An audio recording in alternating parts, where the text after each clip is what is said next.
ஆண்டவராகிய இயேசு கிறிஸ்துவின் நாமத்தில் அன்பின் வாழ்த்துக்களை தெரிவித்துக் கொள்கின்றேன். இந்த நாளிலும் உங்களோடு கூட இருப்ப நான் மிகவும் மகிழ்ச்சி அடைகிறேன். இந்த வாய்ப்பை கொடுத்த ஆண்டவருக்கு நான் நன்றி உள்ளவராக இருக்கின்றேன். என்னை மிகவும் அன்போடு பாசத்தோடு அழைத்த அருமையான சகோதரர் ஸ்டான்லி, சகோதரி சாந்தி அவர்களுக்கு என்னுடைய நன்றி நான் தெரிவித்துக் கொள்கின்றேன். நேற்றைய தினத்திலே சென்னையில் ஒரு கூட்டத்தை முடித்து பயணம் பண்ணின்னு இருக்கு. காலையிலே உங்களோடு கூட கர்த்தருடைய வார்த்தைகளை பகிர்ந்து கொள்ளத்தக்கதாக கர்த்தர் நல்ல ஒரு தருணத்தை கொடுத்தார். உங்களோடு கூட கர்த்தருடைய வார்த்தைகளை முதல் ஆராதனையில் பகிர்ந்து கொண்டேன். அதைத் தொடர்ந்து இந்த நாளிலும் உங்களுக்காக அதிக பாரத்தோடு ஜெபித்தேன். என் மனதில் ஒரு சில வார்த்தைகளை தேவன் வைத்திருக்கிறார். அவைகளை இரத்தின சுருக்கமாய் உங்களோடு கூட நான் பகிர்ந்து கொள்வேன்.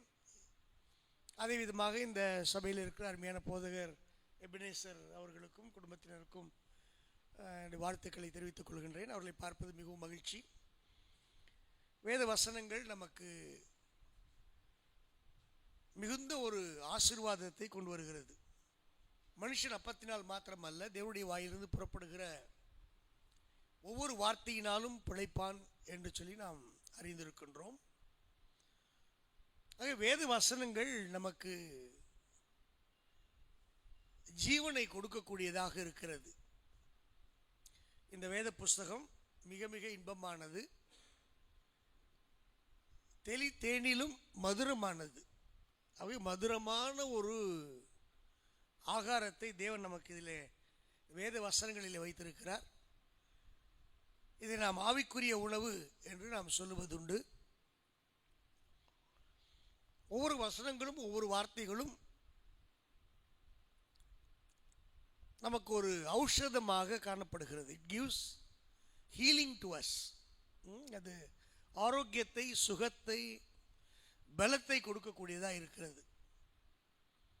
வானம் பூமி ஒளிந்தாலும் என் வார்த்தைகள் ஒளியாது என்று சொல்லியிருக்கு. ஒளியாத அழியாத வார்த்தைகளை தேவன் நமக்கு கொடுத்திருக்கிறார். ஆக இந்த வார்த்தைகளை பெற்றுக்கொண்ட நாம் மிகவும் பாக்கியவான்கள். எல்லாருக்கும் இந்த வார்த்தை கிடைப்பது இல்லை, எல்லாருக்கும் கிடைச்சிடாது. ஒருவேளை சபைக்கே வந்து உட்கார்ந்துருந்தாலும் உட்கார்ந்துருக்கலாம், கொஞ்ச நேரம் தூங்க கூட செய்யலாம், கொஞ்ச நேரம் தூங்கலாம், அப்படி முழிச்சுக்கிட்டு இருக்கலாம். வசனம் புரிந்ததா என்றால் ஒரு கேள்விக்குறிதான்.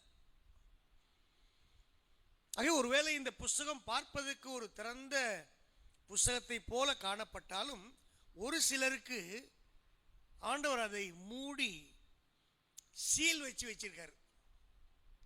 God has kept this word sealed in a sealed manner. They can sit, they can listen, they can see, but cannot understand. புரிந்து கொள்ள முடியாது. அதே நேரத்தில் இதே சபையில் உட்கார்ந்திருக்கிறவர்களுக்கு மூடப்பட்டிருக்கிற அல்லது சீல் போடப்பட்டிருக்கிற முத்திரையிட்டிருக்கிற வார்த்தைகளை திறந்து காண்பிக்கின்றார். அதுக்கு என்ன பேருனா ரிவீல்டு வேர்ட். என்ன வார்த்தை? என்ன ரெண்டு வார்த்தை இந்த புஸ்தகத்துக்கு ரெண்டு பேர் இருக்கு. ஒன்று முத்திரிக்கப்பட்ட வார்த்தை, இன்னொன்று திறந்த வார்த்தை, revealed word. Sealed word, revealed word. வெளிப்படுத்தி நமக்கு காண்பிக்கிற வார்த்தை. இது மனுஷனால கூடாது, தேவனால் மாத்திரமே முடியும். அவர் தான் திறந்து காண்பிக்கின்றார். இந்த வேத வசனத்தினுடைய பொக்கிஷத்தை, ரகசியத்தை தேவன் நமக்கு திறந்து காண்பிக்கின்றார். ஆகவே இதில் அனுதினமும் இரவும் பகலும் இந்த வேதத்தில் நாம் தியானமாக இருப்போமே ஆனால் நிச்சயமாகவே நமக்கு தேவன் வெளிச்சம் போட்டு இந்த வசனத்தில் அவர் வைத்திருக்கிறதான பொக்கிஷத்தை நமக்கு எடுத்து காண்பிப்பார். ஒருவேளை பார்ப்பதற்கு ஒரு சின்ன புஸ்தகம் மாதிரி பார்த்தாலும் கூட இதில் அவ்வளவு முக்கியமான காரியங்களை வைத்திருக்கிறார். இந்த வேத வசனங்கள் தான் என் வாழ்க்கையை மாற்றியது. இந்த வேத வசனங்கள் எனக்கு கிடைக்கவில்லை என்று சொன்னால் இன்றைக்கு உங்கள் மத்தியில் நான் நிற்பதற்கு வாய்ப்பே இல்லை. ஒருவேளை நான் மரித்து 45 ஆண்டுகளுக்கு முன்பாக மண்ணோடு மண்ணாக போயிருப்பேன். ஆனால் இன்றைக்கு உயிரோடு உங்கள் மத்தியில் நிற்கிறேன் என்று சொன்னால் இந்த வார்த்தைகள் என்னை உயிர்ப்பித்து நிறைவேறி அற்புதங்களை செய்து இன்றைக்கு சாட்சியாக தேவன் நிறுத்தி இருக்கின்றார். எனக்கு அருமையானவர்களே, வேத வசனங்கள் அவ்வளவு முக்கியமானது. ஆகவே தான் இந்த ஆவிக்குரிய ஆராதனையில் எப்படி நமக்கு ஒரு கம்யூனியன் சர்வீஸ் இருக்குது, காணிக்கை ஆராதனை இருக்குது, பாடல் ஆராதனை இருக்குது, அதே விதமாக வேத வசனத்தையும் தியானிக்கத்தக்கதாக ஒரு நேரத்தை நமக்கு தேவன் திட்டம் பண்ணி கொடுத்திருக்கிறார். It's a plan of God. பிரசங்கம் என்பது தேவனுடைய திட்டமாக இருக்கிறது. ஆகவே தேவனுடைய திட்டத்தின் மையத்தில் இருக்கிறவர்களுக்கு இது விளங்கும், மற்றவர்களுக்கு புரியாது. பைபிளே படிச்சிருந்தாலும் சொல்லுவாங்க, சார் நான் பைபிளில் படிச்சிருக்கேன், பைபிள் தெரியும்னு சொல்லுவாங்க. ஆனாலும் இதில் தேவன் எல்லாவற்றையும் எல்லாருக்கும் அல்ல, ஒரு சிலருக்கு அவர் வெளிச்சம் போட்டு காண்பிக்கின்றார். அந்த ஒரு சிலராக நீங்கள் இருப்பீர்கள் ஆனால் அது மிகப்பெரிய பாக்கியம், மிகப்பெரிய பாக்கியம். ஆனால் அவருடைய விருப்பம் எவ்விதமாக இருக்கிறது சொன்னால் எல்லாருக்கும் இதை காண்பிக்க வேண்டும் என்றுதான் விரும்புகின்றார். முழு வேத புஸ்தகத்தையும் வேதத்தின் அறிவை எல்லாரும் பெற வேண்டும். மதத்தை கடந்து, தேசத்தை கடந்து, மக்களுடைய இனம் அதை கடந்து அவர் எல்லாவற்றையும் காண்பிக்க வேண்டும் என்றுதான் விரும்புகிறார். ஆனால் நாம் எந்த கூட்டத்தில் இருக்கிறோம் என்பது முக்கியம். 2 கூட்டம், ஒன்று தேவனுக்காக நிற்கிற ஒரு கூட்டம், இன்னொன்று இருளோடு இணைந்திருக்கிற ஒரு கூட்டம். குறை பார்ப்பதும் குறை சொல்லுவதும் தேவனுக்கு பிரியமில்லாத காரியங்களை செய்வதும் எப்பொழுதும் ஒரு நெகட்டிவாகவே இருக்கிறது. வேத வசனத்தை பார்க்கும் பொழுதும் அதை ஒரு இதில் என்ன இருக்கிறது என்பதை ஆராய்ந்து பார்ப்பது ஒரு விஷயம். இன்னொன்று பார்த்தீங்கன்னா இப்படிலாமா இருக்குது என்று சொல்லி ஒரு மாதிரி நெகட்டிவாக போயிடுவாங்க. சிலர் படிக்க மாட்டாங்க, வேதம் வேண்டான்னுவாங்க, கர்த்தர் வேண்டான்னு போனவங்களாம் உண்டு. ஆக இந்த வேத வசனத்தை நாம் ஆழ்ந்து தியானிக்கும் பொழுது ஒரு இன்பத்தை, மகிழ்ச்சி அடைகின்றோம். சில நேரங்களில் தேவன் இந்த வார்த்தைகளை முத்தரித்து வைக்கிறார், சீல் போட்டு வைக்கிறார். எதுக்குன்னா ஒரு கூட்டம் தெரியக்கூடாது, அல்லது ஒருத்தருக்கு மறைக்கணும்னு தான் அப்படி வச்சிருக்கிறார். அந்த ஒருத்தர் யாரு?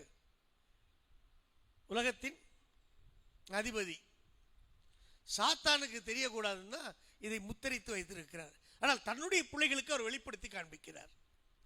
நீங்கள் யாருடையவர்கள் என்பது இதை புரிந்து கொள்வதை வைத்து நீங்களே புரிந்து கொள்ளலாம். உங்களுக்கு புரிஞ்சிருச்சுன்னா நீங்கள் தேவனுடைய பிள்ளைகள், அதான் உங்களுக்கு அடையாளம். நீங்களே செல்ஃப் செக் பண்ணி பார்த்துடலாம். அப்படியானால் நான் வேத வசனத்தை எவ்வளவு கவனத்தோடு வாசிக்க வேண்டும், எவ்வளவு பக்தியோடு பயத்தோடு இதை நாம் தியானிக்க வேண்டும். ஆகவே இந்த வசனத்தை தேவன் நமக்கு ஆசீர்வதித்து இந்த கொஞ்ச நேரத்தில் நமக்கு தரும்படிக்கு நம்மை ஒப்பு கொடுப்போம். இந்த புதிய மாதத்தில் தேவன் நம்மை மிக அற்புதமாக வசனத்தின் ஊடாய் நம்மை நடத்துவார். இன்னும் அதிகமாய் தேவ சத்தியங்கள் நாம் பெற்றுக்கொள்ளும்படி செய்வார். இந்த சபையை உருவாக்குவதே அவருடைய இரத்தத்தை சிந்தி சபையை உருவாக்கி இருக்கிறார். நீங்கள் ஒவ்வொருவரும் சபை தான். கிறிஸ்து தலையாகவும் நம்ம என்ன செஞ்சிருக்கிறார்? அவருடைய சரீரமாக வைத்திருக்கிறார். சரீரமாக வைத்து தன்னுடைய வார்த்தைகளை கொடுக்கிறார். ஒரு வசனத்தை வாசிப்போம். மத்தேயு 25ஆம் அதிகாரம் 45 என்ன சொல்லுகிறது பாருங்கள். மத்தேயு 25:45. யாராவது ஒருவர் சத்தமாக வாசிக்கும்.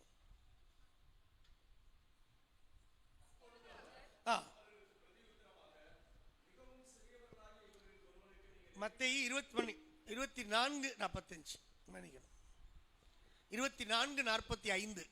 ஏற்ற வேளையிலே தன் வேலைக்காரர், பொறுமையா வாசிங்க, நானும் நீங்க படிக்க நான் திருப்பி சொல்றேன். ஏற்ற வேளையிலே தன் வேலைக்காரருக்கு போஜனம் கொடுத்து அவர்களை விசாரிக்கும்படி எஜமான் வைத்த உண்மையும் விவேகமும் உள்ள ஊழியக்காரன் யாவன். நம்ம எல்லாருமே சேர்ந்து படிப்போமா? முடியுமா? பைபிள் யார்ட்டா இருக்கு? எல்லாம் திறந்தாச்சா? பக்கம் சொல்லணுமா? மத்தேயு 24:45 எல்லாரும் படிப்போமே. ஏற்ற வேளையிலே தன் வேலைக்காரருக்கு போஜனம் கொடுத்து அவர்களை விசாரிக்கும்படி எஜமான் வைத்த உண்மையும் விவேகம் உள்ள ஊழியக்காரன் யாவன். Food at the proper time. Food at the proper time. ஏற்ற நேரத்தில் தன் வேலைக்காரருக்கு போஜனம் கொடுத்து. Food at the proper time. யாரு கொடுக்கிறா என்று சொன்னால் உண்மையும் விவேகமும் உள்ள, வெறும் உண்மை மட்டும் இல்லை, என்ன இருக்கணும்? விவேகம் என்று சொல்லப்படுகிறது. ஆங்கிலத்தில் சொன்னால் faithful and wise servant who gives the food at the proper time. ஏற்ற வேளையிலே உணவு கொடுக்கக்கூடிய உண்மையும் விவேகமும் உள்ள ஊழியக்காரன். அப்படி கை காட்டிடாதீங்க, இப்படி காட்டிக்கிடுங்க. என்ன செய்யணும்? அவரு தான் இவரு தான் அப்படி சொல்லக்கூடாது. எங்க வைக்கணும் கையை? இங்க நம்மள பார்த்து இந்த கை இந்த பக்கம் திரும்பிடணும். உண்மையும் விவேகம் உள்ள ஊழியக்காரன் யாவன்னு கேட்க வேண்டாம், அப்படி சொல்லலாம். அப்படி வச்சுக்கணும் கையை. இனிமே கை இப்படி திரும்பிடணும், இப்படி காட்டக்கூடாது. வசனத்தை படிக்கும் போதெல்லாம் இப்படி வச்சுக்கணும். ஒரு நெஞ்சில் கை வச்சு கூட படிக்கலாம் போல இருக்குல்ல, படிக்கலாம். Show yourself and see yourself in the word of God. உங்களை காண்பிக்கும் பொழுது யார் அங்க வராருன்னு சொன்னா Christ is revealed. It is not you, Christ is revealed. விவேகம் யார்கிட்ட இருக்கு அப்படின்னா அவர்கிட்ட தான் இருக்கு. உண்மை யார்கிட்ட இருக்கு அப்படின்னு சொன்னா யார்கிட்ட இருக்கு? அவர்கிட்ட தான் இருக்கு. நம்ம உண்மை உள்ளவர்களா? நமக்கு விவேகம் இருக்கா, ஞானம் இருக்கா அப்படின்னு கேட்டா குறைவுதான். ஞானத்தில் குறைவுள்ளவர்கள். உண்மையில் நம்மெல்லாம் ரொம்ப உண்மைக்காரங்களா? R we truthful? கொஞ்ச நேரத்துக்கு கொஞ்சம் ஏதாவது கொஞ்சம் போய் சொல்லிக்கலாங்க, அப்படியா? அப்படி கிடையாது. அது வேத வசனத்தை பார்க்கும் பொழுது ஏற்ற வேளையில் தன் வேலைக்காரருக்கு போஜனம் கொடுத்து உண்மையும் விவேகம் உள்ள ஊழியக்காரனாக தேவன் நம் ஒவ்வொருவரையும் தெரிந்து கொண்டிருக்கிறார். இந்த சபையில் நம் ஒவ்வொருவரும் அவருடைய ஊழியக்காரர்கள். We are the servants of God. We are the faithful and wise servant of God. தேவன் விரும்புவது அதுதான். உண்மையும் விவேகமுள்ள ஒரு ஊழியக்காரனை தேவன் தேடுகிறார். அவருடைய கண்கள் இன்று காலையிலே பார்ப்பது என்ன தெரியுமா? வரக்கூடிய புதிய ஆண்டில் என் பிள்ளைகள் உண்மையும் விவேகம் உள்ள ஊழியனாக இருக்க வேண்டும். எல்லாரையும் பயன்படுத்த அவர் விரும்புகின்றார். எல்லாருக்கும் தன்னுடைய வார்த்தையை கொடுக்க வேண்டும் என்று அவர் விரும்புகின்றார். அதற்கேற்ற பாத்திரமாக நாம் காணப்பட வேண்டும். இதுதான் அவர் நம்ம கொடுக்கிற வார்த்தை. மிக அற்புதமானது. இந்த ஏற்ற வேலை என்று சொல்லும் பொழுது எதை குறிக்கிறது? சாப்பாடுன்னு நமக்கு தெரியும் இல்லை? சாப்பிட தெரியும். எப்போ சாப்பிட்றோம்? ஒரு சிலர் 4 மணிக்கு காலையில், ஒரு சிலர் 8 மணிக்கு காலையில், ஒரு சிலர் காலையில் சாப்பிட்றதே கிடையாது, ஒரு சிலர் மத்தியானம் சாப்பிட்றது. சிலர் சொல்லுவாங்க, ஐயோ நான் சுகர் இருக்குது, சரியான நேரத்தில் சாப்பிட்றணும், ஆனால் என் டியூட்டி நிமித்தம் சாப்பிட முடியாமல் போயிடுது, மாத்திரை மறந்து போயிடுது. ஏற்ற வேலையில் செய்கிறோமானா எல்லாமே கேள்விக்குறி தான். இது அதைப்படியே சொல்லுது, அப்படியே வேதம் சொல்லுதீங்க. போஜனம் என்று எடுத்துக்கொண்டால் நீங்கள் மாம்சீக ரீதியில் எடுக்கக்கூடாது. எப்பவுமே இந்த வேத வசனத்தை பார்க்கும் பொழுது அது ஆதியாகமத்தில் வெளிப்படுத்தல் வரைக்கும் இருக்கிற எந்த ஒரு காரியமாக இருந்தாலும் மாம்ச ரீதியாய் இதை பார்க்கக்கூடாது. இதை ஆவிக்குரிய ரீதியாய் பார்க்க வேண்டும்.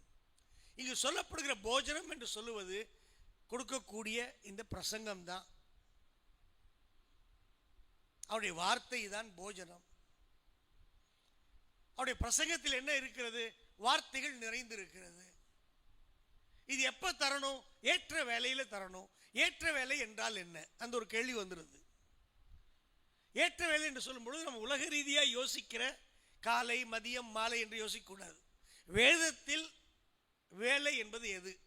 இயேசு சொல்றார் ஒரு வாட்டி, வேலை வந்தது சொல்றாரா இல்லையா? வேலை வந்தது. அதற்கு காத்துக்கிட்டு இருக்காரு. வேலை வந்த பொழுது அற்புதத்தை அவர் செய்கின்றார். ஒவ்வொரு முறையும் ஆண்டவர் சொல்றதை பார்க்க முடியும். வேலை வந்தது. அப்படி வேத புஸ்தகத்தை வாசித்து பார்க்கும் பொழுது அவருடைய வார்த்தை கூட ஏற்ற வேளையில் ஒரு போஜனமாக நாம் உட்கொள்ளத்தக்கதாக, எடுத்துக்கொள்ளத்தக்கதாக அவர் வார்த்தையை கொடுக்கின்றார். பழைய ஏற்பாட்டு காலத்தை எடுத்துக்கொண்டால், உதாரணத்துக்கு ஒரு வேலை என்று எடுத்துக்கொண்டால், ஒரு ஏதேன் தோட்டம் என்று வைத்துக் கொள்ளுங்களேன். ஏதேன் தோட்டம் ஒரு வேலை, ஒரு காலகட்டம். அங்கேயே ஆதாமும் ஏவாளும் இருந்தார்களா என்றால், பாவம் செய்தார்கள். என்னாச்சு? அந்த இடத்த விட்டு புறப்பட்டு போயாச்சு, துரத்தியாச்சு. நோவாவின் காலத்தில் வாருங்கள், என்னாச்சு? நோவாவின் காலத்தில் யாருக்கு கர்த்தருடைய கண்களில் கிருபை கிடைத்தது? எல்லா மக்களுக்குமா? பாருங்க, எப்படி பாருங்க, எல்லாரையும் கர்த்தர் நேசிக்கிறார். ஆனால் கிருபை யாருக்கு கிடைக்குது? நோவாவுக்கும் அவன் குடும்பத்துக்கும் கிடைக்குது. மற்றவர்கள் எல்லாம் என்ன? நோவா மூலம் வரக்கூடிய வார்த்தையை ஏற்றுக்கொள்ள ஆயத்தமாக இல்லாதவர்களாக இருந்தார்கள். 120 ஆண்டுகள் பெரும் மழை வந்து இந்த உலகம் அழியப் போகிறது என்ற ஒரு செய்தியை கொடுக்கின்றார். ஏற்றுக்கொண்டார்களா? இல்லை. 120 இயர்ஸ் அவருடைய பிரசங்கம், 120 ஆண்டுகள் பிரசங்கம் பண்ணியிருக்கிறார். ஒருவரும் நம்பல. என்ன அப்படி பிரசங்கம் பண்ணாரு? மழை வரும். அவர்கள் மழையை பார்த்திராத காலகட்டம். மழை பார்க்காத காலத்தில் மழை வருகிறது என்று சொல்லும் பொழுது ஏற்றுக்கொள்ள முடியவில்லை. மனுஷிகமாக யோசிக்கும் பொழுது முடியாதது போல காணப்படுகிறது. மழையே பார்க்காத காலகட்டத்தில் மழை வரும் என்ற பிரசங்கத்தை அவர்களால் ஏற்றுக்கொள்ள முடியாமல், நம்பாமல் போனார்கள். அந்த வேலை எப்படி இருந்தது பார்த்தீங்களா?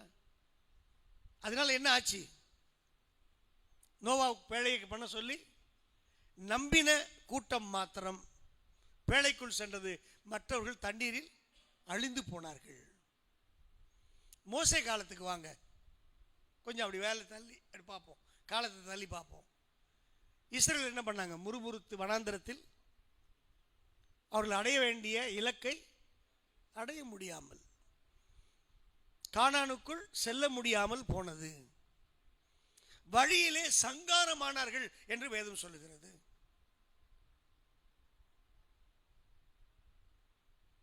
ஏனென்றால் விசுவாசம் மாத்திரமல்ல, கீழ்ப்படிதலும் ஆண்டவர் எதிர்பார்க்கிறார். நான் விசுவாசிக்கிறேன், எனக்கு நடந்துரும் அப்படி இல்லை. விசுவாசிக்கிறவர்கள் என்ன செய்யணுமா? கீழ்ப்படியணும். இதான் வேதம் நமக்கு சொல்லுகிறது. விசுவாசம் மாத்திரம் பத்தாது, கீழ்ப்படிய வேண்டும். இயேசு கிறிஸ்துவின் காலகட்டத்திற்கு வாருங்கள். திரும்பி கொஞ்சம் காலம் தள்ளி நம்ம பழைய பாடலாம் முடிச்சு அப்படி புதிய ஏற்பாடு தொடக்கத்துக்கு வந்துட்டோம். இங்கே வந்தால் எப்படி இருக்கு? யூதர்கள் ஒரு கூட்டமாக அல்ல, பிரிந்து கடந்தார்கள். எப்படிலாம் பிரிஞ்சிருந்தாங்க? சதுசேயர்கள், அவங்களுக்கு என்ன நம்பிக்கை? உயிர்த்தெழுதல் இல்லை. பரிசேயர்கள் ஒரு கூட்டம். இவர்கள் யாரு? யூதர்கள் தான். யூதர்கள் தான், தேவனுடைய ஜனங்கள் தான். ஆனால் அவர்கள் எப்படி இருந்தாங்க? உயிர்த்தெழுதல். அவங்களுக்கு வேதம் என்னது? பொதுதான், எல்லாருக்கும் ஒண்ணுதான். சதுசேயர்கள் வைத்திருந்ததும் இந்த வேதம் தான், பரிசேயர்கள் வைத்திருந்தது வேதம் தான். ஆனால் இவர்கள் என்ன சொல்லுகிறார்கள்? உயிர்த்தெழுதல் இல்லை என்று ஒரு கூட்டமும், உயிர்த்தெழுதல் உண்டு செலக்ஷன் இன்னொரு குரூப், நசரேயர்கள் இன்னொரு கூட்டம். ஏகப்பட்ட பிரிவினைகள் யூதர்களுக்குள் காணப்பட்டது. முதல் வருகையில் இயேசுடைய முதல் வருகையில் பிசிக்கல் இஸ்ரேல், பிசிக்கல் எப்படி சொல்றோம்? மாம்சீக இஸ்ரவேலர்கள். மாம்சீக இஸ்ரேல் எப்படி இருந்தார்கள்? பிரிந்து கடந்தார்கள். இப்பொழுது நாம் எந்த வேலையில் இருக்கிறோம்? எந்த காலகட்டத்தில் இருக்கிறோம்? முதல் வருகை காலகட்டமாக அது நம்ம இருக்கிறது? அது முடிஞ்சிருச்சு. இப்போ எந்த காலகட்டத்தில் இருக்கோம்? இரண்டாம் வருகை, அவருடைய வருகைக்காக காத்திருக்கிற காலகட்டம். இப்பொழுது எப்படி இருக்கிறோம்? சேர்ந்து இருக்கிறோமா? பிரிந்து இருக்கிறோமா? அவர்கள் வேண்டுமானால் மாம்சீக இஸ்ரவேலராக இருந்திருக்கலாம். நாம் என்ன? நாமும் இஸ்ரவேலர்கள் தான். எப்படிப்பட்ட இஸ்ரவேலர்கள்? ஆவிக்குரிய இஸ்ரவேலர்கள். ஆவிக்குரிய இஸ்ரவேலர்கள் ஒன்றாயிருக்கிறோமா என்ற கேள்வியை கேட்டால் இல்லை என்ற பதில்தான். மாம்சீக இஸ்ரவேலரை காட்டிலும் அதிக பிரிவினைகளோடு இருப்பது ஆவிக்குரிய இஸ்ரவேலராக இருக்கிறது. இரண்டாம் வருகையில் இவ்வளவு பிரிந்து கிடந்தால் எப்படி வேதத்தை புரிந்து கொள்வோம்? தேவன் பார்க்கிறார். மத்தேயு 24:45 ஏற்ற வேளையிலே தன் வேலைக்காரருக்கு போஜனம் கொடுத்து அவர்களை விசாரிக்கும் எஜமான் வைத்த உண்மையும் விவேகம் உள்ள ஊழியக்காரன் யாருப்பா? அது விவேகம் உள்ள அந்த ஊழியக்காரன் யாருப்பா? உண்மையுள்ள அந்த ஊழியக்காரன் யாருப்பா? யாரு என்று கேட்கும் நிலை அவருடைய இரண்டாம் வருகை காலகட்டத்தில் காணப்படுகிறது. faithful and wise servant who provides the food at the proper time. ஏற்ற வேளையில் கொடுக்கப்படுகிற ஒரு உணவு, போஜனம். இந்த வேத வசனங்கள் தான், போதனை தான், டீச்சிங் தான், வசனம் தான். எனக்கு கருமையானவர்களே, தேவன் மிகவும் எதிர்பார்க்க. அடுத்த வசனத்தை பாருங்க, 46.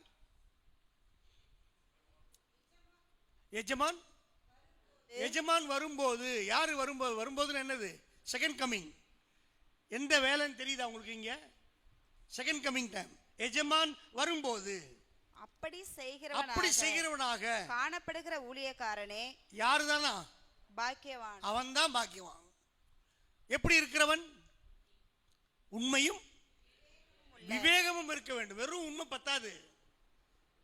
faithfulness alone is not enough. You should be wise enough during his second coming. அவர் வரும் நாட்களில், இரண்டாம் வருகையில் ஆவிக்குரிய இஸ்ரவேலர்கள் ஞானம் உள்ளவர்களாக இருக்க வேண்டும். ஞானம் இல்லைன்னா பிரிஞ்சு கிடப்போம். ஞானம் இருந்தா ஒன்றாயிருப்போம். ஒன்றாயிருப்போம் என்பது என்ன? மாம்சத்தில் பார்க்க வேண்டாம். மறுபடியும் மாம்சத்துக்கு போயிடாதீங்க. ஆவிக்குரிய கண்கள் திறக்கப்பட ஜெபிங்க. நாம் கிறிஸ்துவோடு இணைந்திருக்கிறோமா என்று பாருங்கள். கிறிஸ்துவோடு இணைப்பு இல்லாமல் இந்த வேத வசனத்தினுடைய வெளிப்பாடு, வெளிப்படுத்தப்படுகிற அந்த வார்த்தை கிடைப்பதற்கு வாய்ப்பில்லை. சபையினுடைய இயக்கமே வார்த்தை வெளிப்பட வேண்டும் என்பதுதான். அவர் வரும்போது, இரண்டாம் வருகையில் கிறிஸ்து வெளிப்படும் பொழுது அவருடைய வார்த்தை வெளிப்பட்டிருக்க வேண்டி இருக்கிறது. அது யார் மூலம் வரும் அப்படின்னு கேட்டா, உண்மையும் விவேகம் உள்ள ஊழியக்காரன் மூலமாக அது கிடைக்கும். அது யாருன்னு தேடாதீங்க, நீங்க தான் அதுன்னு யோசிங்க. You are that person. You are that one man. You are that one woman who is searching for truthfulness, faithfulness and wiseness. ஞானமும் விவேகமும் உள்ள உண்மையான ஊழியக்காரர்கள் தேவனுடைய பார்வையில் தேவைப்படுகிறார்கள். அவர்கள் பாக்கியவான்கள் என்று இந்த வசனத்தில் வாசிக்கின்றோம். எனக்கு அருமையானவர்களே, ஏசாயாவின் புஸ்தகம் 29ஆம் அதிகாரம் 11ஆம் வசனத்தை வாசிப்போம். ஐசாயா 29:11. ஆதலால் தரிசனம் எல்லாம் உங்களுக்கு முத்திரிக்கப்பட்ட புஸ்தகத்தின் வசனங்களை போலிருக்கும். ஆதலால் தரிசனங்கள் எல்லாம் உங்களுக்கு முத்திரிக்கப்பட்ட புஸ்தகத்தின் வசனங்களை போல் இருக்கும். புஸ்தகத்தின் வசனத்தை போல் இருக்கும். எப்படி இருக்குமா வசனம்? முத்திரிக்கப்பட்டதாக இருக்கும். தரிசனங்கள் எல்லாம் எப்படி இருக்குமா? முத்திரிக்கப்பட்டதாக இருக்கும். வாசிங்கள். வாசிக்க அறிந்திருக்கிற ஒருவனுக்கு, இதை தெரிந்திருக்கிற, புரிந்திருக்கிற, படிக்கக்கூடிய, விவரிக்கக்கூடிய மனுஷனுக்கு அதை கொடுத்து நீ இதை வாசி என்றால் அவன் இது என்னால் கூடாது என்ன சொல்வானா? இது என்னால் கூடாது. ஏன் கூடாது? இது முத்திரிக்கப்பட்டிருக்கிறது. sealed word. I cannot read it because it is sealed. Whose word is sealed? God's word is sealed. கடவுளுடைய வார்த்தை என்ன பண்ணிருக்கான்? முத்திரிக்கப்பட்டிருக்கிறது. என்னால் வாசிக்க முடியாது. வாசிக்க தெரிந்தவனால் வாசிக்க முடியாது என்று இங்கு வாசிக்கிறோம். I do not know how many of you understand what I say. ஆவிக்குரியவர்கள் நான் சொல்லுவதை உங்களால் புரிந்து கொள்ள முடியும், மற்றவர்களுக்கு புரிவது கஷ்டம்தான். புரியவில்லையானால் ஆண்டவரே முத்தரிக்கப்பட்ட இந்த வார்த்தைகள் புரியும்படி எனக்கு உதவி செய்யும் என்று கேட்டால், கேட்கிறவர்கள் வசனம் என்ன சொல்லுது? கேளுங்கள் கொடுக்கப்படும், கேட்டால் கேட்கலன்னா கிடைக்காது. வெறுமனே அப்படி கேட்டு போனால் பிரயோஜனம் இல்லை. எனக்கு வேணும்னு கேட்டீங்கன்னா உங்களை வரக்கூடிய நாட்களில், வரக்கூடிய மாதங்களில், வரக்கூடிய வருஷத்தில் உண்மையும் விவேகமும் உள்ள ஒரு ஊழியராக இதே கும்பகோணத்தில் பயன்படுத்துவார். Hallelujah. This is what God is searching. Today God is searching at his second coming. Who is that faithful and wise servant? Why he is searching? Because this word is sealed by him. அவரால் முத்தரிக்கப்பட்டிருக்கிறது, மூடி வைக்கப்பட்டிருக்கிறது. திறக்கப்பட்ட போஜனம் அல்ல, அடைக்கப்பட்ட போஜனமாக இருக்கிறது. அந்த பாக்ஸை திறந்து அப்புறம் தான் அது உட்கொள்ள முடியும். சீல் வச்சுட்டா உள்ளே சாப்பாடு என்ன பண்ண முடியாது, எடுத்து சாப்பிட முடியாது. ஏற்ற வேலை அவருடைய இரண்டாம் வருகை. இந்த இரண்டாம் வருகையில் revealed word is necessary for the church. சபையாக அடைக்கப்பட்டிருக்கிற நீங்கள் பெற வேண்டியது revealed word. revealed word என்னது? revealed word என்ன? sealed word என்னது? sealed word இப்ப படிச்சோம்ல, முத்தரிக்கப்பட்டது, மூடப்பட்டது, மூடி வைக்கப்பட்டது. ஏன் மூடினார் கடவுள்? ஏன் முத்தரித்து வைத்திருக்கிறார்? ஏன் புரியக்கூடாது என்று வைத்திருக்கிறார்? யாருக்கு புரியக்கூடாது கடவுள் நினைக்கிறாரு? சாத்தானும் அவருடைய தூதர்களுக்கும் இது என்ன செய்யக்கூடாது? புரியக்கூடாது. ஆகவே மூடி வச்சிருக்காரு. ஆனால் தன்னுடைய பிள்ளைகளுக்கு, இயேசு தன்னுடைய பிள்ளைகளுக்கு என்ன செய்யறாரு? இதை திறந்து காண்பிக்கின்றார். eat this, take this. எனக்கு கருமையானவர்களே, நாம் பாக்கியவான்களா இல்லையா என்பதை இந்த வேத வசனத்தை கொண்டு நம்மால் புரிந்து கொள்ள முடியும். ஆகவே ஆதிகாமத்திலிருந்து வெளிப்படுத்தல் வரைக்கும் இந்த வேத வசனங்கள் எல்லாம் மாம்ச ரீதியாய் பார்க்காமல் சபையாக வந்திருக்கிற நீங்கள் ஆவியாய் பார்க்க வேண்டும். என் வார்த்தைகள் எப்படி இருக்குன்னு சொல்றாரு? ஆவியாய் இருக்கிறது. My words are spirit. My words are life. ஜீவனாக இருக்கிறது, ஆவியாக இருக்கிறது. ஆகவே அப்படித்தான் நீங்கள் பார்க்க வேண்டும். இரண்டாம் வருகையில் பஞ்சம் உண்டாகும் என்று ஒரு வார்த்தை இருக்கா இல்லையா? அப்படி வருகை நாட்டில் என்ன இருக்கும்? பஞ்சம் இருக்கும். நம்ம என்ன நினைச்சிருவோம்? ஓ சொமாலியாவில் சாப்பாடு இல்லை. பிள்ளைங்கெல்லாம் கூட எப்படி இருக்காங்க? வத்தலும் தொத்தலுமாயி வெறும் எலும்பு கூட இருக்கிறாங்க. சாப்பாடு இல்லாமல் இருக்கு. இன்னைக்கு அந்த இடத்துல இருக்கு. இன்னைக்கு உலகம் பூரா பரவ போகுது. அப்படி வருகை வந்துருச்சு. எதை பார்த்து சொல்றோம்? வசனத்தை பார்த்தா, பஞ்சத்தை பார்த்தா? எதை பார்த்து சொல்லிக்கிட்டு இருக்கிறோம்? எதை சொல்லணும், எதை பார்க்கணும்? சபையாகிய நாம் உலகத்தை பார்த்து படிக்க வேண்டுமா, வேதத்தை பார்த்து படிக்க வேண்டுமா? வேதத்தை பார்த்து படிக்கணும். வேதம் என்ன சொல்லுகிறது? ஆமோஸ் 8ஆம் அதிகாரம் 11ஆம் வசனம் பாருங்க. Amos 8th chapter 11th verse. Amos இதோ 8:11. இதோ நான் தேசத்தின் மேல் பஞ்சத்தை அனுப்பும் நாட்கள் வரும். தேசத்தின் மீது பஞ்சத்தை அனுப்பும் நாட்கள் வரும். அது அவருடைய இரண்டாம் வருகை தான். ஆகார குறைவினால் உண்டாகிய பஞ்சம் அல்ல. என்ன பஞ்சம் இல்லையா? அது ஆகார குறைவினால் உண்டாகிற. அப்ப சாப்பாடு குறைவு இருக்காது. புரியுதா பாருங்க இந்த வசனம்? சாப்பாட்டு பஞ்சம் இருக்காது. ஜல குறைவினால் உண்டாகிய தாகமும் அல்ல. ஜல குறைவினால் உண்டாகிற தாகமும் அல்ல. தண்ணி இல்லாம போயிடாது. மோனத்திலே ஒரு சில இடத்துல தண்ணி இருக்கு, ஒரு சில தண்ணி இல்லை. பூமியை நோண்டுனா கரெக்டா தப்பா? பாசி பூசா வந்திருக்கீங்கன்னு தெரியாது இல்ல? இங்கேயே இருப்பீங்களே, எல்லா இடத்துலையும் தண்ணி வருதா என்ன? ஒரு இடத்துல அதிகமாக நோண்ட வேண்டியதாக இருக்கு, ஒரு தோண்டும் போதே மேலே தோண்டும் போது தண்ணி உடையாந்துருது. இங்கே சொல்லு பாருங்க, ஜலக்குறைவினால் உண்டாகிற தாகம் அல்ல. அப்புறம் கர்த்தருடைய வசனம் கேட்க கிடையாத பஞ்சத்தை அனுப்புவேன் என்று. என்ன பஞ்சம் அது? கர்த்தருடைய வசனத்தை கேட்க கிடையாத பஞ்சத்தை. அவ என்ன நினைக்கிறாங்க? கர்த்தருடைய வசனம் இல்லாம போயிடும் நினைச்சுக்கிறாங்க. நல்லா கவனிச்சு பாருங்க. கர்த்தருடைய வசனம் கேட்க கிடையாத கேட்க கிடைக்காதுன்னு என்ன அர்த்தம்? பைபிளே இல்லைன்னு அர்த்தமா? பைபிள் இல்லாம போயிடும் நினைக்கிறோமா? வானம் பூமி மொழியும் என் வார்த்தை, அவருடைய வார்த்தை ஒழிய போறது கிடையாது. கர்த்தருடைய வார்த்தை இல்லாம போயிடும் நினைக்கிறீங்களா?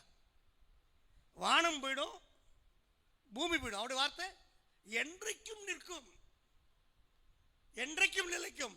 வானம் பூமி ஒழிந்தாலும் என் வார்த்தை ஒழியாது. இது அழிய போறது கிடையாது. ஒருவராலும் இதை அழிக்க முடியாது. முயற்சித்தார்கள். 1700 ஆண்டுகள் இந்த வேத புஸ்தகம் உருவாவதற்கு. இதோட வயசு 1700 இயர்ஸ். ஒருவராலும் அழிக்க முடியவில்லை. எதிர்த்தார்கள், எரித்தார்கள், அழித்தார்கள். எரிச்சாலும் கிழிச்சு போட்டாலும் அது ஆத்மாவை தூக்கிட்டு வந்துருச்சு. நம்ம கிடியன் ஊழியத்துக்கு போய் பாருங்க, அங்கே சொல்லுவாங்க சாட்சிகள். 1008 சாட்சி இருக்கு. புஸ்தமா போடுறாங்க, அவ்வளோ சாட்சி இருக்கு. ஒருத்தர் புஸ்தகத்தை பைபிளை கிழிச்சு, புதிய ஏற்பாட்டை அப்படி கிழிச்சு தண்டவாளத்தை தூக்கி எறிஞ்சிட்டாராம். அங்க பாருங்க, ஒருத்தன் தற்கொலை பண்ணிக்கிறது தலையை வச்சிருக்கான். எங்க போய் வச்சான் பாருங்க. இவன் வச்சு சாவ போறான்னு கர்த்தர் ஏற்கனவே தெரிஞ்சு எங்க கொண்டு கழுத்தை வைக்க போறான்னு அந்த இடத்துல ஒரு கிழிஞ்ச பைபிள் கிடக்கு. கிழிச்சு தூக்கி எறிஞ்சவன அழிக்கல கர்த்தர். பாருங்க அவருடைய மனசு பாருங்க. கிழிச்சு தூக்கி போட்ட புஸ்தகத்தின் வழியாய் ரட்சிப்பை ஒருவனுக்கு கொடுக்கிறார். கையில தட்டி கர்த்தரை சோதரிப்போமா. எனக்கு கருமையானவர்களே, அவன் தான் தண்டவாளத்தில் கழுத்தை கொண்டாந்து வைக்கும் போது சரி ட்ரெயின் வரப்போது ஏறட்டும் சொல்லி வச்சுட்டான் தலையை. அவ்வளோ துன்பம் வாழ்க்கையில், இந்த உலகத்தில் வாழவே கூடாது அப்படி சொல்லி கழுத்தை கொண்டு போய் தண்டவாளத்தில் வைக்கும்போது கர கர கர கர கரகரன்னு ஒரு சவுண்டு. ஏன்னா இந்த பைபிள் அந்த காற்றுல கிழிச்சு போட்ட பைபிள். வெறுமனே தூக்கி போட்டிருந்தா கூட அது அவ்வளோ சத்தம் வந்திருக்காது. ஏன்னா மேலே அட்டை, நம்ம கிடியன்ஸ் ரொம்ப பண்ணியிருக்காங்க அழகான அட்டை எல்லாம். லேஸில் திறந்துட முடியாது. ஏற்கனவே தேவன் அதை சீல் பண்ணி வச்சிருக்கிறாரு. நம்ம வேற அட்டை போட்டு வச்சிருக்கிறோம்.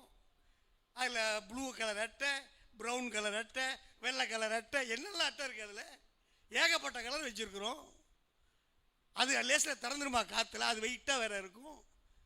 இவன் கிழிச்சது பாருங்க, அந்த பேப்பர் காற்றுல கர கர கர கரன்னு ஓடுது. இவன் காதில் சத்தம், கர கர கரன்னு சத்தம். என்னடா இந்த இடத்துல ஏதோ ஒரு புஸ்தகம் பேப்பர் பறக்கிற மாதிரி சத்தம் கேட்குது. எடுத்து படித்தான், ரட்சிக்கப்பட்டான். இன்னைக்கு அவன் ஊழியக்காரனாக இருக்கான். சாக போனவன் இன்னைக்கு ஊழியக்காரன்.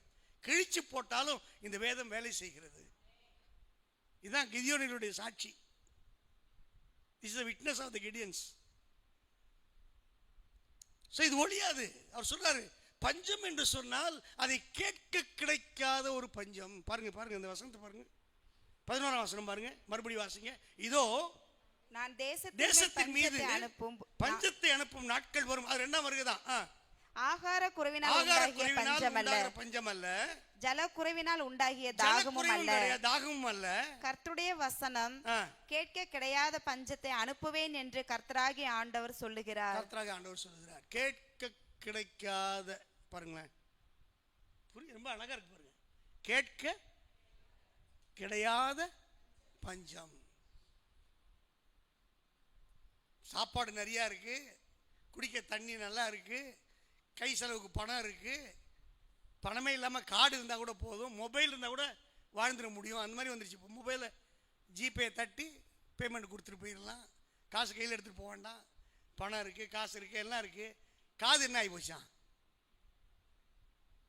வேத வசனம் கிடைக்காத, பாருங்களேன், கர்த்தருடைய வசனம் கேட்க கிடைக்காத, புரியுதா பாருங்களேன், கேட்க கிடையாத பஞ்சத்தை எங்கன்னு புரியுதா? எந்த இடத்துல இப்போ குறைவுன்னு புரியுதா பாருங்க.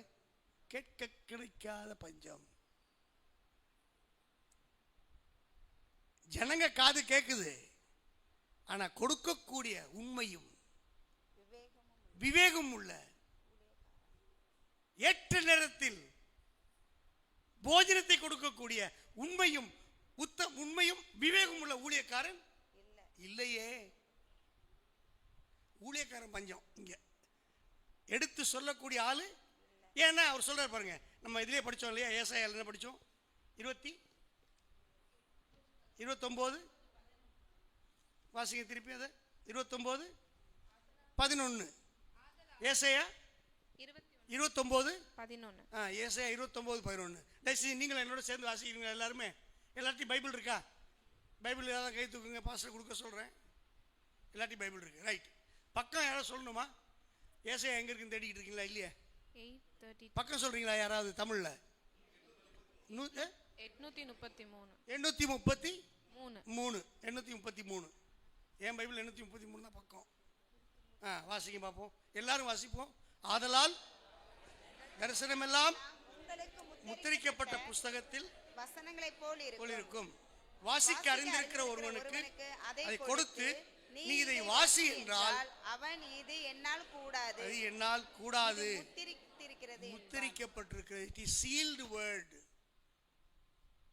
ஒருவேளை பைபிள் திறந்திருப்பது போல காணப்பட்டாலும் தேவன் முத்தரித்து வைத்திருக்கிறார்.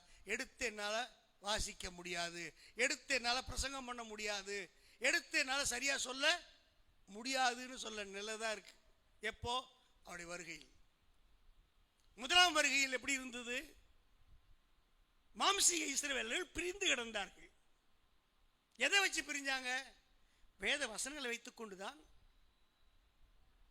தெளிவு இல்லாமல் பிரிவினையோடு இருந்தார்கள். அவர் வரும் பொழுது பிரிவினை இருந்ததே தவிர கிறிஸ்துவை புரிந்து கொள்ளவில்லை. பிரிவினை இருந்தால் கிறிஸ்துவை புரிந்து கொள்ள முடியாது.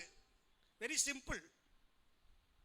If you are not connected with Christ, you cannot get the sealed word opened. முத்தரிக்கப்பட்ட வார்த்தை திறக்கணும்னா அவர் தான் திறக்கணும். அதை வெளிப்படுத்தல் புத்தகத்தில் போட்டிருக்கு. அவர் தான் வந்து திறக்கிறார். நம்மளால திறந்துட முடியாது. எவ்வளவுதான் வாசிக்க தெரிந்தாலும், எவ்வளவுதான் திறமைசாலியா இருந்தாலும், எவ்வளவு பெரிய ஞானவானா இருந்தாலும், எவ்வளவு பெரிய பிரசங்கியா, உலக பிரசங்கியாரா இருந்தாலும், உலகம் முழுவதும் பிரசித்தி பெற்ற பிரசங்கியாரா இருந்தாலும், sealed word is sealed word. he cannot read. அதான் இங்க சொல்றாரு பாருங்க, இதை வாசி என்றால் யாரை வாசிக்க சொல்றாங்க? வாசிக்க அறிந்திருக்கிற ஒருவன், ஏற்ற நேரத்தில் உணவு கொடுக்கக்கூடிய ஒருவன், faithful and wise servant, உண்மையும் விவேகமுள்ள ஊழியக்காரன். வாப்பா நீ எடுத்து படின்னு சொன்னா அவன் என்ன சொல்லுவானா? தீர்க்கதரிசனம் பாருங்க. It is a prophecy given by Isaiah. He says when he is coming at the second time, even though he knows to read, he cannot read because he will say, அவரே சொல்லுவாராம் பாருங்க, என்ன சொல்றாரு பாருங்க, இதை வாசி என்றால் அவன் இது என்றால் கூடாது என்று சொல்லிவிட்டு இது முத்தரிக்கப்பட்டிருக்கிறது, இட் இஸ் சீல்டு என்று சொல்லப்படுவதை பார்க்கிறோம். எனக்கு அருமையானவர்களே, வேதம் நமக்கு சீல் பண்ணப்பட்டிருக்கிறதா, திறக்கப்பட்டிருக்கிறதா? ரெண்டா பார்க்கலாம். வேத புஸ்தகம் ரெண்டு என்ன? ஒன்று மூடப்பட்டது, இன்னொன்று திறக்கப்பட்டது. மூடி இருந்தால் சாப்பிட முடியாது. டிஃபன் பாக்ஸில் சாப்பாடெல்லாம் நல்லா சமைச்சு, சாந்தி சிஸ்டர் நல்லா செஞ்சு, முட்டையெல்லாம் வேற வச்சு பன்னில் எல்லாம் வச்சு கொண்டு வந்து வச்சாலும் அவங்க பூட்டி வச்சுட்டாங்கன்னா நான் எப்படி திறக்க? சாவி அவங்க கையில் இருக்குது. அவங்க வந்து திறந்து டப்பாவை திறந்து சாப்பிடுங்கன்னா என்ன செய்ய முடியும்? சாப்பிட முடியும். விவேகம் இருந்தால் பத்தாது, ஃபெய்த்ஃபுல்னஸ் மட்டும் இருந்தால் பத்தாது. தேவன் அதை நமக்கு டிஃபன் பாக்ஸை திறந்து சாப்பாடு கொடுக்குற மாதிரி இந்த வேதத்தில் தேவன் மறைத்து வைத்திருக்கிற பொக்கிஷத்தை அவர் திறந்தால் ஒழிய நம்மால் முடியாது என்றுதான் வேதம் கூறுகிறது. எனக்கு அருமையானே, ஒருவேளை இதை புரிந்து கொள்வது சற்று கடினமாக இருக்கலாம். ஆனால் அவருடைய பிள்ளைகளுக்கு தேவன் திறந்து கொடுக்கின்றார். நீங்கள் அவருடைய பிள்ளைகளாக இருந்தால் இந்த வேத வசனத்தை திறந்து கொடுப்பார். அவருடைய வருகையில், இரண்டாம் வருகையில் நாம் வாசிக்க வேண்டிய வேத புஸ்தகத்தில் 66 புஸ்தகத்தில் முக்கியமாய் நாம் வாசிக்க வேண்டிய புஸ்தகம் எதுன்னா வெளிப்படுத்தல் புஸ்தகம். 66வது புஸ்தகம் வேத நம்ம கையில் கொடுக்கக்கூடிய புஸ்தகத்தினுடைய கடைசி புத்தகம். யார் மூலமா வெளிப்படுத்தப்பட்டது? யோவான், John the beloved, JP. Initial சொல்லலாமா அதுக்கு? ஜேபி இல்லை, ஜேடினா ஜேபின்னா ஜான் த பேப்டிஸ்ட், ஜேடினா ஜான் த பேப்டிஸ்டும் ஜேபி தான், ஜான் த பிலவடும் ஜேபி தான். என்ன வித்தியாசம்? வருகிறவர் நீர் தானான்னு கேட்டது யாரு? John the Baptist. John the beloved பார்த்துக்கிட்டே இருக்கிறேன் தெரியுதுன்னு திரும்பிடான பிறகுதான் ஆஹா இப்போ இது வரைக்கும் நான் பார்த்தது என்ன, இப்போ நேரம் பார்க்குறேன், இளவரசன் போல இருக்கிறாரு, சிலுவையில் அறையப்பட்டு மரித்து உயிர்த்தெழும்போது இருந்ததில்லை, இப்போ அவர் மிகவும் யவனமாக இருக்கிறாரே, அழகாக இருக்கிறாரே, ரசித்தான் ருசித்தான். அப்படி வார்த்தைகள் கிடைத்தது. எல்லாவற்றையும் புரிந்து கொண்டாரா என்றால் காமிச்சாரு, அதை அப்படி எழுதினார். தரிசனத்தை பெற்றுக்கொண்டால் எழுதி வைத்திருக்கிறார். எப்ப கிடைக்கும்? ஏற்ற வேலையில் தான் கிடைக்கும். ஏற்ற வேலை எது? அவருடைய வருகையின் காலகட்டம். எப்பொழுது அது? அது இப்பொழுது, இந்த நாட்கள் தான். இந்த நாட்களை விட்டுவிடக்கூடாது. மாம்சீக இஸ்ரவேலர்கள் கிறிஸ்துவை புரிந்து கொள்ளாமல் சிலுவையில் அறைந்தார்கள். இங்கே புத்தியுள்ள கன்னிகை, புத்தி இல்லாத கன்னிகை ரெண்டு குரூப் இருக்கு. 10 பேர் 10 கன்னிகை காத்திருந்தாங்க. 5 பேர் என்னாச்சு? நான் பைபிள்ல சொல்றேன், வெளியில இருந்து ஏதாவது கதை சொல்றேன். நான் பைபிள்ல இருக்கா இல்லையா? இருக்கு. புத்தியுள்ள கன்னிகை என்ன பண்ணாங்க? எண்ணெய் இருந்து தீவெட்டி இருந்து கொளுத்துனாங்க. மணவாளனோட என்ன பண்ணிட்டாங்க? புரிஞ்சுக்கிட்டாங்க, போயிட்டாங்க. மற்றவங்க தீவெட்டி இருக்கு, நெருப்பு கொளுத்துறதுக்கு இருக்கு, ஆனா என்ன இல்லை? எண்ணெய் இல்லை. என்ன செய்யறது? போய் வாங்கிட்டு வாங்க. கடையில் போறாங்க, வாங்குறாங்க, வாங்கிட்டு வந்துட்டாங்க. மற்ற கன்னிகைக்கு போல இப்ப இவங்க ஆயத்தம் ஆயாச்சு, கதவோ என்னாச்சு? மூடப்பட்டு விட்டது, உள்ள போக முடியல. இது என்ன காமிக்குது? இதெல்லாம் அவருடைய வருகையில் பங்கு கொள்ள வேண்டியவர்கள் பங்கு கொள்ள போக முடியாத நிலை ஏற்பட்டு விட்டதை வேதம் நமக்கு காண்பிக்கிறது. வேதம் தெரியும் தெரியும் தெரியும், இதுதானே எனக்கு தெரியும் அப்படி நினைச்சிட்டு இருக்கிறவங்களுக்கு தெரியாமலே போயிருது. எனக்கு ஒண்ணுமே தெரியலப்பா சொல்லி கொடும் என்று கேட்கும் பொழுது, நான் உம்முடைய புள்ள, எனக்கு சொல்லித்தாரோம், எனக்கு ஞானம் இல்லை, நான் உண்மையா இருக்க விரும்புகிறேன், விவேகத்தை நீர் எனக்கு தாரும் என்று தாழ்த்தி தன்னை ஒப்பு கொடுக்கிற பிள்ளைகளுக்கு அவர் என்ன செஞ்சாரு? முத்தரிக்கப்பட்ட வசனத்தை திறந்து காண்பித்து விடுகின்றார். Where are you? Have you received the revealed word this morning? திறக்கப்பட்ட அந்த வார்த்தையை பெற்றுக்கொண்டிருக்கிறீர்களா? வேதம் உங்களுக்கு தெரிகிறதா அல்லது கையில் இருக்கிறதா? இப்போ நிறைய பிரிண்ட் பண்ணிட்டோம்.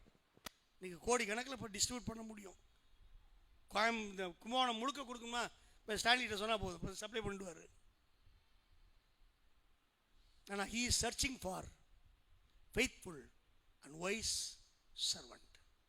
Faithful and wise servant. You need to pray.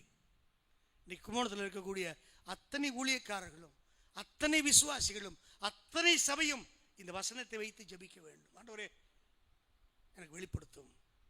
Reveal your word to me. You have sealed it for devil not to know. பிசாசுக்கு தெரியக்கூடாது வச்சிருக்கிறீர். நான் உம்முடைய பிள்ளை, எனக்கு வெளிப்படுத்தி காண்பியும் என்று கேட்டால் கட்டாயமாக அவர் வெளிப்படுத்தி காண்பிப்பார். அவருடைய திட்டம் என்ன? அவருடைய விருப்பம் என்ன? எசேக்கியேல் 33:11. நம்ம டைம் என்ன? 11:10 இருக்கு. இன்னும் 10 minutes. ரைட். 33:11 வேகமா. தேவனுடைய விருப்பம் என்ன?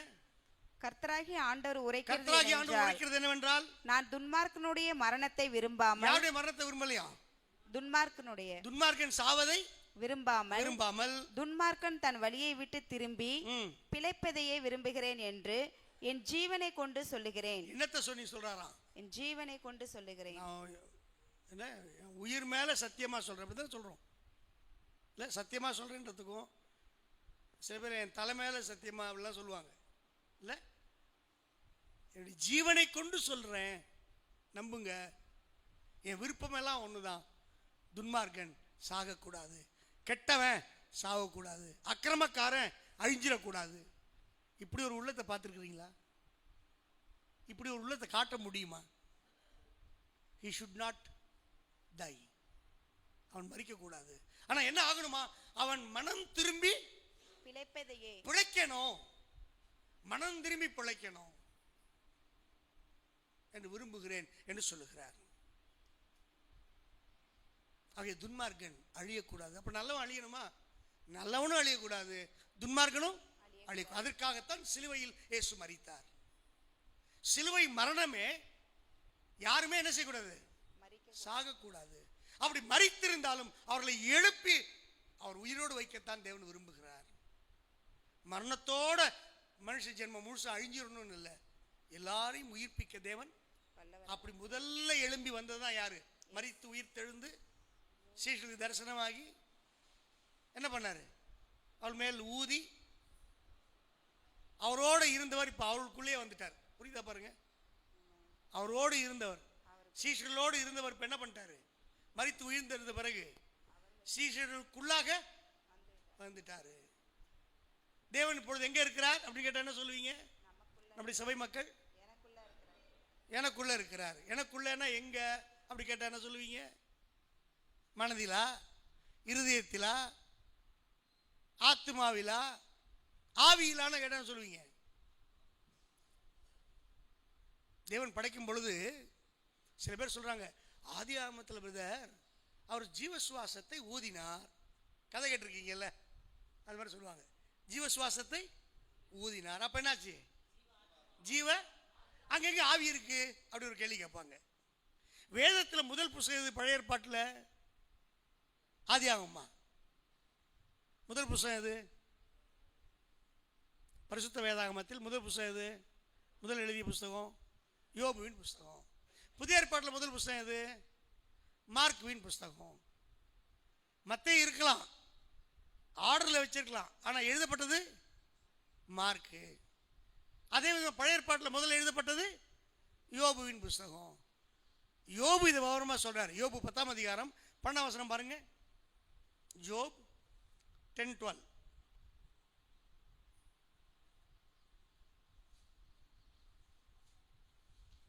யோபு 10:11-12. எனக்கு ஜீவனை தந்ததும் அல்லாமல் தயவையும் எனக்கு பாராட்டினீர். எனக்கு ஜீவன் தந்ததும் அல்லாமல் எனக்கு ஜீவன் கொடுத்து விட்டீர். ஜீவன் கொடுத்து என்ன? எனக்கு லைஃப் கொடுத்திருக்கிறீர், எனக்கு ஜீவனை கொடுத்திருக்கிறீர். அப்புறம் தயவையும் பாராட்டினீர், தயவும் கொடுத்திருக்கிறீர். உம்முடைய பராமரிப்பு என் ஆவியை காப்பாற்றினது. என்ன காப்பாற்றியதா? பராமரிப்பு ஆவியை காப்பாற்றியது. என்ன தெளிவா சொல்றாரு பாருங்க. இது எதை பற்றி சொல்கிறது? படைப்பை பற்றி பேசுகிறார். 10ஆம் வசனம் பாருங்க. நீர் என்னை பால் போல் வார்த்து தயிர் போல் உரைய பண்ணினீர். தயிர் போல உரைய பண்ணினீர். ஒரு அம்மா சொல்லிச்சு, எப்படி பால் தயிர் ஆகுதுன்னு எனக்கு தெரியாது பிரதர். ஏமா உங்க வயசு என்ன? எனக்கு இப்போ 70 வயசு ஆக போகுது. நீங்க பார்த்ததே இல்லையா? எனக்கு புரியவே மாட்டேங்குது, பால் எப்படி தயிர் ஆகுது? எனக்கு அதிசயமா இருந்தது. சின்ன குழந்தை கூட இந்த நேரத்தை உர வைக்க கற்றுக்காச்சு. பாலை காய்ச்சிட்டு கொஞ்சம் போட்டோம்னா, தயிரியை கொஞ்சம் ஒரு ஸ்பூன் விட்டோம்னா, அடுத்த நாள் காலையில் பார்த்தா எப்படி இருக்கும்? தண்ணியாக இருக்கிற பால் என்ன ஆகிடும்? நல்லா திக்காகி ஒரு ஸ்பூன் வச்சு எடுக்கும்போது அந்த பள்ளம் அதில் இருக்கும். அந்த மாதிரி திக்காக தயிர் வந்துடும். இது எதை காண்பிக்கிறது? அவர் செய்த எலும்பை காண்பிக்கிறது. தேவன் முதலாவது எலும்பை வைத்து பிறகு வசனத்தை பாருங்க, 11ஆம் வசனம். தோலையும் சதையையும் எனக்கு தரித்து எலும்புகளாலும் நரம்புகளாலும் என்னை இசைத்தீர். அப்புறம் எனக்கு ஜீவனை தந்ததும் அல்லாமல் தயவையும் எனக்கு பாராட்டினீர். உம்முடைய பராமரிப்பு என் ஆவியை காப்பாற்றினது. எதை காப்பாற்றியதா? ஆவியை காப்பாற்றியது. தேவன் தான் என் ஆவி என்ன பண்ணிட்டாரு? மனித ஆவியாக எனக்குள் இருக்கக்கூடிய மனித ஆவியை தேவன் என்ன பண்ணாரு? காப்பாற்றினீர். ரொம்ப தெளிவா சொல்றாரு யோபு. இது படைப்பை பற்றி தான், மனிதனுடைய படைப்பை பற்றி பேசும் பொழுதுதான் இந்த வார்த்தையை யோபு கூறுகின்றார். படைப்பிலே சொல்லப்பட்ட வார்த்தை. உம்முடைய பராமரிப்பு என் ஆவியை காப்பாற்றியது. இந்த வசனத்தில் வாசித்து பார்க்கும் பொழுது தேவன் மனிதனுக்குள் என்ன வச்சிருக்கிறாரு? மனித ஆவியை வைத்திருக்கிறார். இந்த ஆவி என்றால் என்ன அப்படி கேள்வி கேட்டீங்கன்னா, உள் உணர்வு, மனசாட்சி, இன்னொன்று பார்த்தீங்கன்னா ஐக்கியம். ஐக்கியம்னா இங்கிலீஷில் ஃபெலோஷிப்னு சொல்கிறோம். இன்னொரு வார்த்தை சொல்லணும்னா கம்யூனியன்னு சொல்லலாம். கம்யூனியன் சொன்னால் ஐக்கியம் சொன்னாலும் ஒன்று தான். அதே விதமாக மனசாட்சி, கான்ஷியஸ்ன்னு சொல்கிறாங்க. மனசாட்சி வேலை செய்யணும். மனசாட்சி யாருடைய கண்ட்ரோலில் இருக்குது அப்படி கேட்டிங்கன்னா நம்முடைய கண்ட்ரோலில் தான் இருக்குது. நம்ம நினச்சா மனசாட்சியை ஓரமாக தூக்கி வச்சுட்டு என்ன வேணால் செய்யலாம். புரியுதா? சபை மக்களாகிய நீங்கள், கடவுள் பிள்ளைன்னு சொல்லிட்டு இருக்கிற நீங்கள், ஊழியக்காரன் சொல்லிட்டு இருக்கிற நீங்கள் என்ன செய்ய முடியும்? மனசாட்சியை தூக்கி, தேவன் கொடுத்த மனசாட்சி என்ன செஞ்சிட முடியும்? அந்த அதிகாரம் யார் கையில் இருக்கு? நம்ம கையில் இருக்கு, தேவன் கையில் இல்லை. மனசாட்சி நம்மகிட்ட கொடுத்துட்டு நீ உன் மனசாட்சி பிரகாரம் நடந்தா நடந்துக்கோ, இல்லைன்னா கூட என்ன பண்ணிடு, அந்த ஃப்ரீவில்ல கொடுத்துருக்கிறாரு. ஆனால் ஆவியில் இருக்கக்கூடிய மற்ற 2 பகுதிகள் என்னென்ன? உள் உணர்வும் ஐக்கியமும், கம்யூனியன் அண்ட் இன்ட்யூஷன். இன்ட்யூஷன் சொல்லக்கூடிய பகுதியும் கம்யூனியன் சொல்லக்கூடிய ஆவியில் இருக்கிற இந்த 2 பகுதியும் தேவனுடைய கண்ட்ரோலில் இருக்கு. மனித ஆவிதான். நல்லா புரிஞ்சுக்கிடுங்க. இதுக்கெல்லாம் வசனம் இருக்கு. நேரம் இல்லைன்னா சுருக்கமாக முடிச்சிடுறேன். சொல்ல வேண்டிய விஷயத்தை உங்களுக்கு சொல்லிடுறேன். என்னுடைய ஆவியை நீர் பராமரித்தீர் என்று சொல்கிறார் யோபு. எந்த பகுதியை பராமரித்தார் என்று கேட்டால் அந்த 3 பகுதிகளில் 2 பகுதிகள் ஆண்டவருடைய கண்ட்ரோல்லையும், ஒரு பகுதியை நம்முடைய கண்ட்ரோல்லையும் விட்டு கொடுத்துருக்கிறாரு. எப்படி வேதம் நமக்கு விவரித்து காண்பிக்கிறது பாருங்க. எவ்வளவு இன்பமானது, எவ்வளவு அருமையானது. இரவும் பகலும் இது நம்முடைய தியானமாக மாறிவிடுகிறது. இது நம்முடைய மூச்சல்லவா? ஒருவேளை இது தேவனுடைய சுவாசம் என்று சொல்லலாம். அதே நேரத்தில் இந்த வார்த்தை தான் நம்முடைய சுவாசமாக இருக்கிறது. கையில் தட்டி கர்த்தரை ஸ்தோத்திரிப்போமா? இந்த சபையின் மூச்சு, இந்த சபையின் மூச்சு எது? வேத வசனங்கள். நாம் சுவாசிப்பது எது? அவருடைய வார்த்தைகள். மூடி இருக்கிற வார்த்தையை சுவாசிக்க முடியாது, திறந்து வச்சாதான் சுவாசிக்க முடியும். யாருக்கு திறக்கிறாரு? அவருடைய பிள்ளைகளுக்கு திறக்கிறார். யாரால திறக்கிறாரு? The faithful and wise servant. Faithful wise servant. FWS இல்ல, FW மறந்துடாது. FWS, faithful and wise servant. Who is that? Who got the revealed word? யார் அவரு? திறக்கப்பட்ட வார்த்தையை பெற்றுக்கொண்டவர். இந்த திறக்கப்பட்ட வார்த்தை எப்பொழுது வருகிறது? ஏற்ற வேளையிலே வருகிறது. முக்கியமானது ஏற்ற வேலை. ஏற்ற வேலை. 2ஆம் வருகையில் அவர் வரும் பொழுது என்னெல்லாம் என்று காண்பிக்கிறாரோ அதுவரைக்கும் அது மூடப்பட்டிருக்கிறது. 1ஆம் வருகையில் அவருடைய வருகையை புரிந்து கொள்ளவில்லை. கலிலேயாவில் வெளிச்சமா? பெரிய வெளிச்சத்தை கண்டார்கள். யாரு கலிலேயாவில் பெரிய வெளிச்சம்? இயேசு கிறிஸ்து தான். அப்படி ஒரு தீர்க்க தரிசனம் வந்தது. ஒருவருக்கும் புரியல. பரிசேயர்களுக்கு புரியல, சதுசேயர்களுக்கு புரியல, வேதபாரர்களுக்கு புரியல. இயேசுவை ஒரு பெரிய வெளிச்சமாக அவர்களால் பார்க்க முடியவில்லை. I am the light என்று சொல்லுகிறார். நானே ஜீவ, நானே ஒளின்னு சொல்றார் இல்ல. I am the light. அவர் சொல்லியும் மாம்சீக இஸ்ரவேலுக்கு என்ன பண்ண முடியல? புரிந்து கொள்ள முடியவில்லை. புரிந்திருந்தால் சிலுவையில் அறைந்திருக்க மாட்டார்களே, அவர் ஒதுக்கி இருக்க மாட்டாங்களே, அவரை பெற்றுக்கொண்டிருப்பார்களே, அவர் மத்தியில் வாசம் பண்ணி இருப்பாரே, மரணத்துக்கு முற்றுப்புள்ளி வச்சிருப்பாரே. இல்லை, புரிந்து கொள்ளவில்லை. அவரையே கொண்டு போய் சிலுவையில் அறைந்தார்கள். கொன்னுட்டோம் அப்படின்னு பிசாசு நினைச்சான். ஆனா அவர் என்ன செஞ்சார்? உயிரோடு எழும்பி வந்தார். உயிரோடு வந்தார். இன்றைக்கு நமக்குள் இருக்கிறார். நமக்குள் எங்க இருக்கிறார்? நம்முடைய ஆவியிலே காணப்படுகிறார். ரோமர் 8ஆம் அதிகாரம் 29ஆம் வசனம் வாசிங்க. Romans 8th chapter 29th verse. தம்முடைய குமாரன் அநேக சகோதரருக்குள்ளே முதற் பேரானவராய் இருக்கும் பொருட்டு தேவன் எவர்களை முன்னறிந்தாரோ அவர்களை தமது குமாரனுடைய சாயலுக்கு ஒப்பாய் இருப்பதற்கு முன் குறித்திருக்கிறார். எதற்காக முன் குறித்திருக்கிறாராம்? குமாரனுடைய சாயலுக்கு ஒப்பாயிருப்பதற்கு. யாருக்கு ஒப்பா இருக்கணும்னு? குமாரனுடைய சாயலுக்கு. குமாரன் யாருடைய சாயல்? கேட்கலாமா கேட்க கூடாது? குமாரன் யாருடைய சாயல்? பிதாவுடைய சாயல். நம்ம யாருடைய சாயல்? கிறிஸ்துவின் சாயல். கிறிஸ்து யாருடைய சாயல்? பிதாவின் சாயல். ஒருவரும் பிதாவை கண்டதில்லை. கிறிஸ்துவை கண்டால் பிதாவை கண்டாச்சு. இதுல குழப்பமே இல்லை. சாயல் அப்படியே வந்துகிட்டு இருக்கு பாருங்க. பிதாவின் சாயல் யார்கிட்ட இருக்கு? குமாரனிடத்தில். குமாரனை பெற்றுக்கொண்டவர்கள் நாம் அவருடைய சாயல் இருக்கிறோம். இதற்காக முன்குறித்திருக்கிறார். எப்போ முன்குறித்தார்? உலகத்தின் தோற்றத்திற்கு முன்பாக முன்குறித்தார்.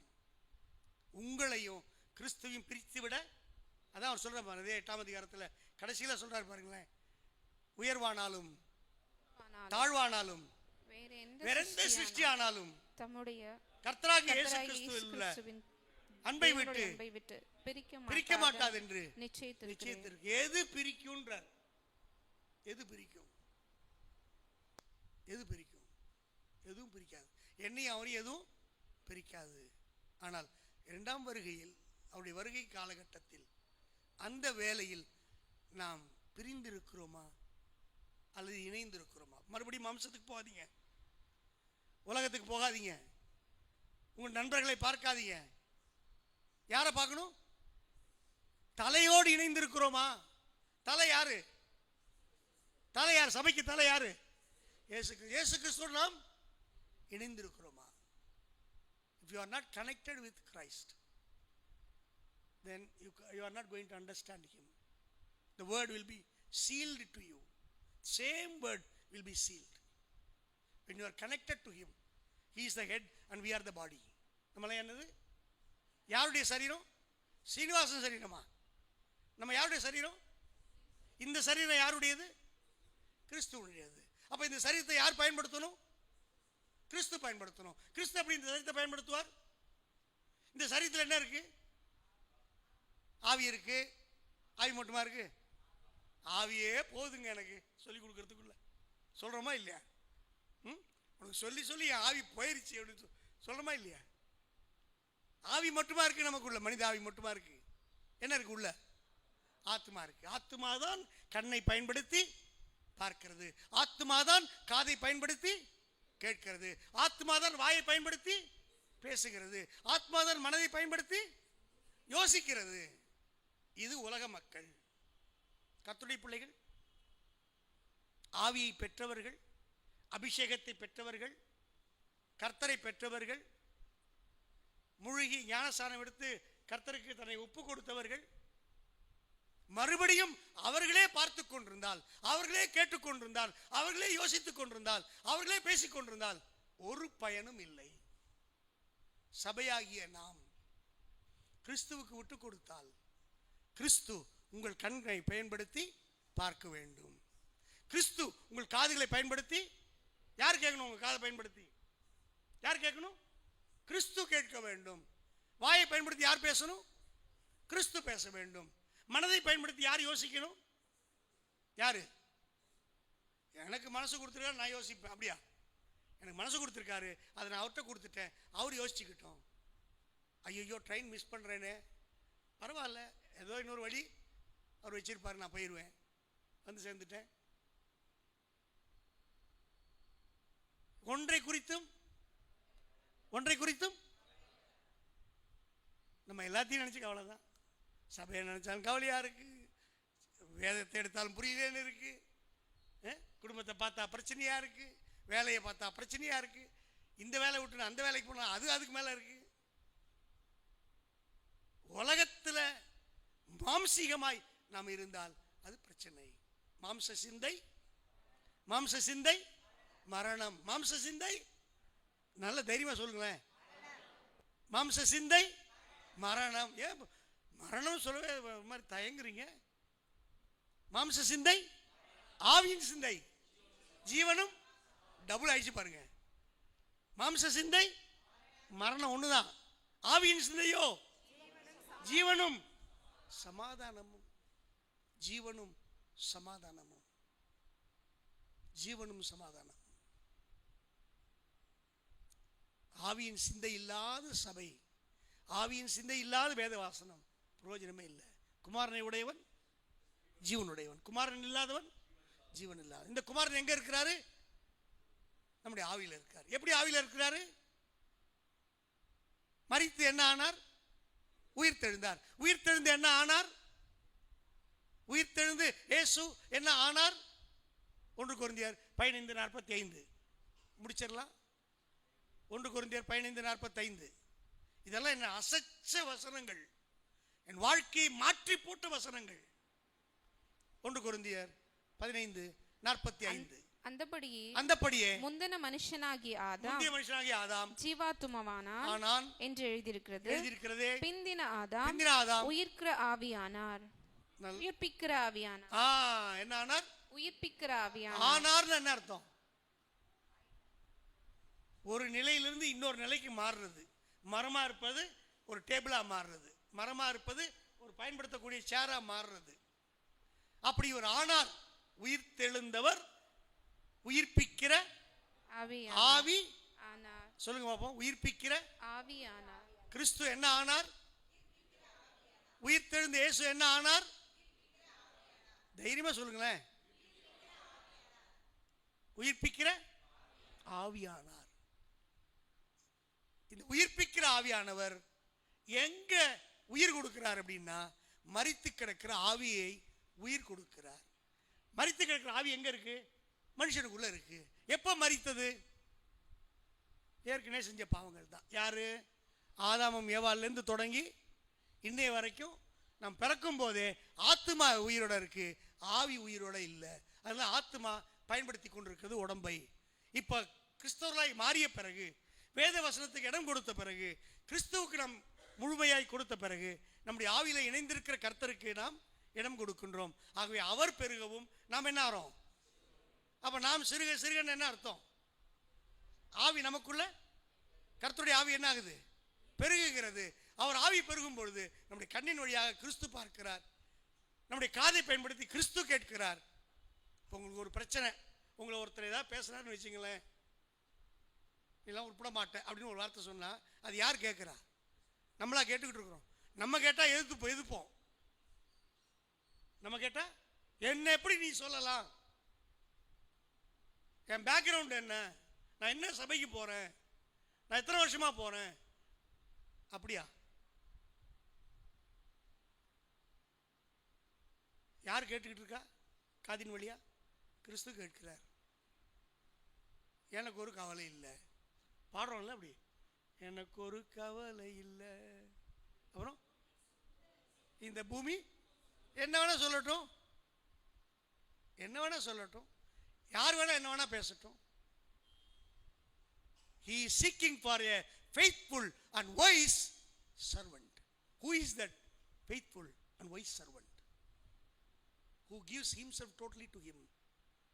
கிறிஸ்து பயன்படுத்தத்தக்கதாக நம்முடைய கண்ணை, நம்முடைய காதை, நம்முடைய வாயை, நம்முடைய மனதை, இதுதான் நம்மளை பயன்படுத்திக்கிட்டு இருக்கு.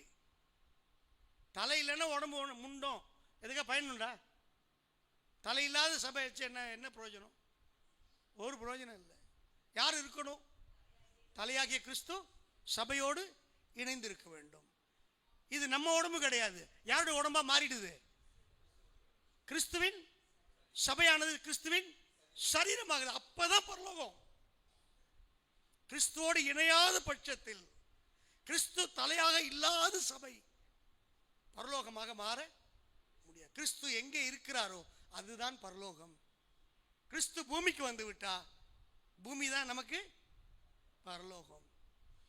ஏறி போவேன் இல்லை, இறங்கி வருவரோடு இணைந்து போவேன். எப்படி சொல்லணும்?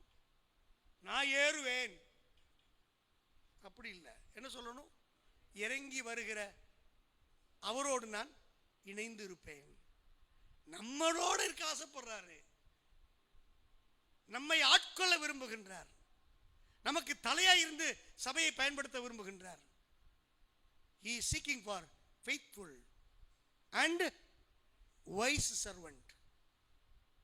உண்மையும் விவேகம் உள்ள ஒரு ஊழியக்காரன். கண்ணை மூடி ஜெபிப்போமா?